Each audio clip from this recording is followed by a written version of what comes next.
Oke, selamat sore rekan semuanya.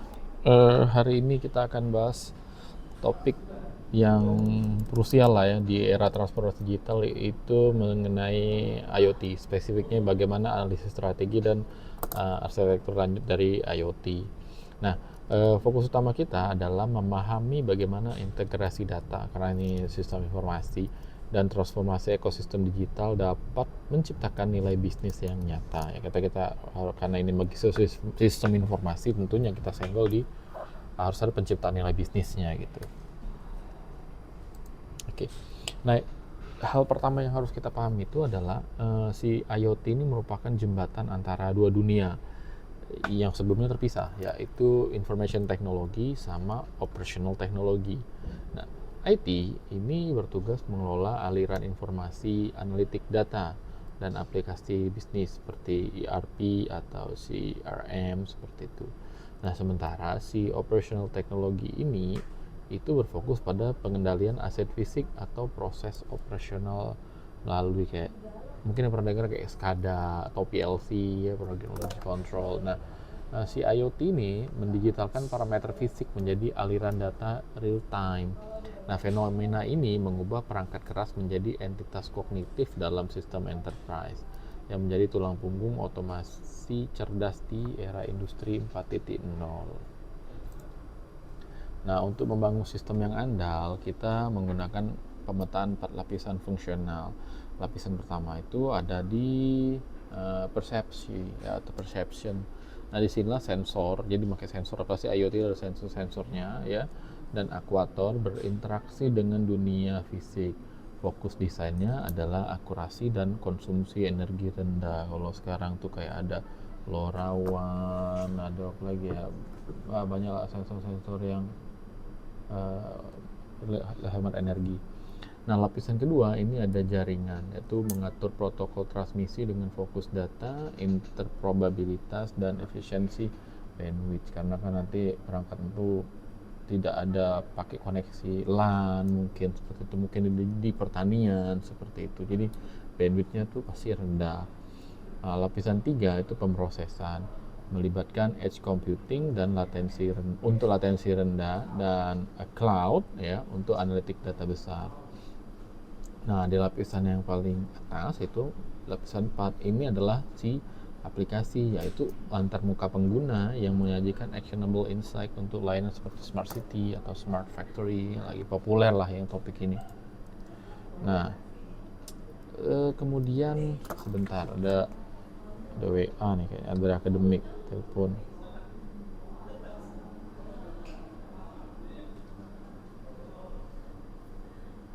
Ya.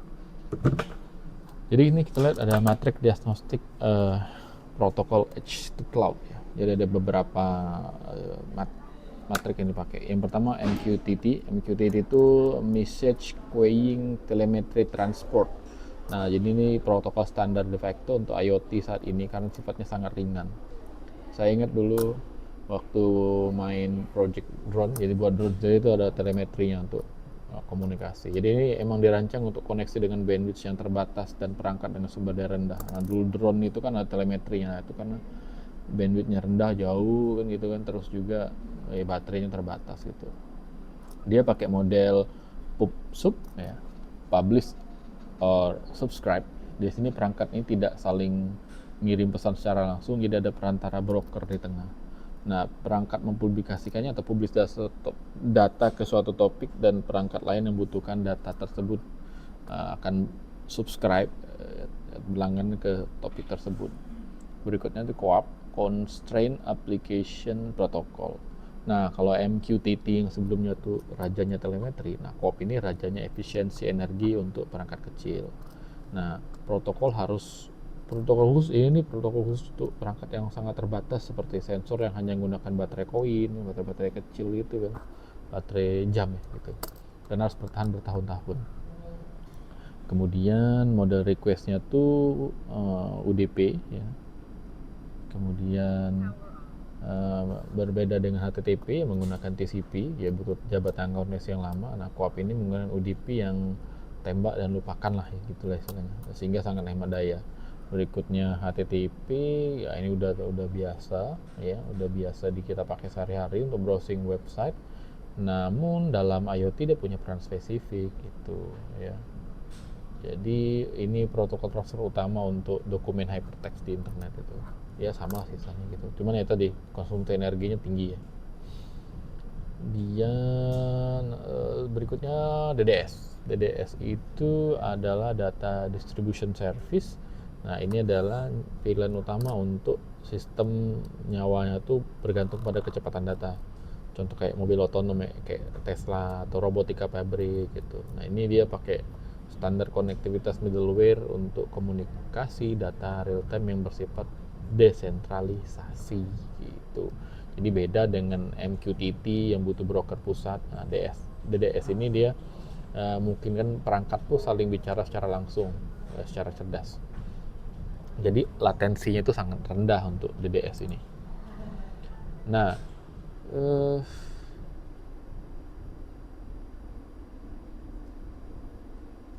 sebentar, ini apa nih? Hari Selasa. Okay. Nah, masalah utama di IoT ini adalah jadi platformnya tuh bicara dalam bahasa metadata yang berbeda. Nah, kita perlu jembatan ya untuk translasi apa ya, ontologis misalnya. Nah, jadi ada namanya tuh W3C SSN, ya, ini SOSACORE. Ini. Nah, ini berfokus pada kejadian event based gitu. Jadi ngukur sama prosedur fisik. Nah, kemudian ada SC Saref. Nah, ini berevolusi dari smart home berfokus pada perangkat keras dan status operasionalnya. Nah, dengan pemetaan ontologi seperti sensing device dapat diterjemahkan menjadi entitas device atau sensor Saref. Nah, jadi memungkinkan penelaran semantik lintas platform tanpa merombak infrastruktur ya, agak teknis ini ya gitu. Nggak kita urusin lah ini, orang SI. Nah, tapi ini untuk pengenalan saja. Nah, sekarang bagaimana kalau kita ngolah data yang masif? Nah, ada dua arsitektur. Ada Lambda arsitektur sama Kappa arsitektur. Mungkin yang Lambda ini mungkin pernah beberapa kali dengar ya rekan-rekan. Jadi Lambda arsitektur itu misahin batch layer untuk data historis dan speed layer untuk data real time. Meskipun toleran terhadap kesalahan ini sangat kompleks karena harus memelihara dua basis code. Ya, dua basis code agak repot. Nah, kalau Kappa arsitektur dia memperlakukan semua data sebagai stream real time tunggal. Jadi gunakan mesin seperti Apache Kafka, ya, arsitektur ini jauh lebih sederhana dan kini menjadi standar industri modern. Nah, digital twins bukan sekadar visualisasi 3D. Jadi ini adalah sistem kaya data yang mengintegrasikan aspek fisik melalui sensor IoT dengan analitik prediksi berbasis machine learning. Jadi manfaat utamanya adalah simulasi skenario, menguji hipotesis secara virtual sebelum diterapkan di dunia nyata, serta optimasi prediktif untuk mencegah kegagalan mekanis. Ya gitu. Nah, terus bagaimana biar data ini menjadi ada nilai bisnisnya? Nah, agar data menjadi nilai bisnis, dashboard harus dirancang secara strategis. Jadi yang pertama harus menyajikan indikator prediktif seperti prediksi kemacetan dalam beberapa jam ke depan. Jadi bukan data historis. Nah, ini akan nyenggol ke machine learning tentunya. Kemudian memiliki sistem eskalasi peringatan untuk membedakan variasi normal sama deviasi kritis, ada standar deviasinya ya. Terus juga memungkinkan komparasi skenario what if ya. Kalau bagaimana jika gini, bagaimana jika itu. Jadi ada kustomisasi berbasis peran, mulai dari supervisor rantai produksi hingga tingkat eksekutif. Ini perannya sih sistem informasi. Jadi bisa multidisiplin ya. Jadi bisa kolaborasi antara mungkin teknik elektro, informatika sama sistem informasinya untuk bagaimana bisa menjadi sebuah dashboard yang bisa menjadi pengambil keputusan. Jadi sekarang di era sekarang itu sudah masuk di fase ketiga. Jadi fase pertama itu ada IoT pasif ya, di masa-masa mungkin era 2010 kali ya. Kemudian masuk di IoT cerdas ya saat era analitik cloud. Nah, sekarang sudah di AIoT, Artificial Intelligence of the. Nah, di fase 3 ini melibatkan kecerdasan otonom di edge. Nah, minggu depan kita bahas edge ya. Seiring turunnya harga perangkat keras, jadi nilai bisnis kini berpindah ke manajemen model AI. Nah, otonomi di edge ini memungkinkan respon dalam milidetik tanpa bergantung pada latensi cloud. Ya, jadi dia sudah di situ model. Kalau dulu kan kirim cloud dulu, nanti baru diolah, baru seperti itu. Nah, kalau sekarang kan ada modelnya di situ, dia langsung aja bisa ngolah dalam modelnya, langsung mikirin aja gitu, ya, seperti itu. Nah, transformasi IoT ini masih sebuah perjalanan ya, dimulai dari strategi dan definisi kasus, penggunaan mencari return on investment, ya, pemilihan sensor nanti, pemilihan protokol yang tepat, ya, penerapan pipeline data besarnya seperti apa, hingga akhirnya mencapai tahap otomasi dan intelijen otonom di mana sistem dapat melakukan optimasi sendiri. Jadi apalagi sekarang itu udah ada yang namanya ya open cloud ya. Open cloud tinggal kita nanti konekin aja tuh hardware yang ngambil sensornya ke open cloud. Nah, terus nanti open cloud bisa kirim lewat Telegram. Saya sudah nyoba sih yang pakai open cloud ya, dan luar biasa gitu. Mungkin minggu depan kalau ketemu kita sedikit senggol masalah open cloud. Studi pada industri otomotif dan manufaktur di Indonesia ya, mengidentifikasi 8 dimensi kritis untuk keberhasilan IoT dari data yang dapat ya. Itu mau spesifik menunjukkan bahwa selain efisiensi sistem dan koneksi internet stabil, jadi faktor SDM seperti digital literasi dan pemetaan perilaku konsumen sangatlah vital. Jadi keberhasilan bukan hanya masalah teknis, tapi secara holistik ya, operasi, financial, dan kesiapan SDM-nya pun cuman juga ini Pak, penting. SDM lokal kita harus punya knowledge yang pas untuk terkait IoT ini gitu. Nah, terus aspek manusia tadi saya singgung, jadi aspek manusia tidak boleh diabaikan. Jadi berdasarkan sintesis model UTAUT 2 ya, sama TTF, itu adopsi dipengaruhi oleh pengaruh sosial, jadi kenyamanan penggunaan dan manfaat harganya. Ya balik-balik harga ngaruh lah ya. Namun yang terpenting adalah tas teknologi fit. Nah, teknologi ini tidak akan digunakan jika tidak mempermudah tugas dan spesifik kerja. Jadi intinya itu udah bisa mempermudah kerja. Kalau jadi ngeribetin, udahlah, tidak mau lah, ya, tidak mau orang makainya, tidak kepake. Jadi dari unsur kepemimpinan aja harus menyelaraskan desain teknologi dengan psikologi adopsi ini gitu. Nah, ini masalah keamanan. Jadi harus diterapkan secara berlapis. Layer luar itu masalah keamanan data dan privacy seperti di cloud. Ini udah dibahas di UU PDP. Kemudian layer tengah keamanan jaringan ya. Layer 3 yang intinya ini keamanan perangkatnya. Ya, melalui autentikasi identitas dan pembaruan firmware yang terenkripsi secara berkala. Firmware-nya mesti diupdate terus. Nah, jadi setelah kita membedah komponen IoT secara terpisah, ini slide yang ini kita coba nyatuin lah dalam satu kerangka kerja yang kita sebut di sini di Unified Framework of IoT Business Value. Jadi yang pertama itu adalah fondasi fisik. Jadi semuanya dimulai dari titik interaksi dengan dunia nyata. Di sini kita membutuhkan sensor yang tangguh untuk bertahan di lingkungan industri dan jaringan yang irit daya agar perangkat bisa beroperasi dalam jangka waktu yang lama ya, tanpa penggantian baterai yang konstan.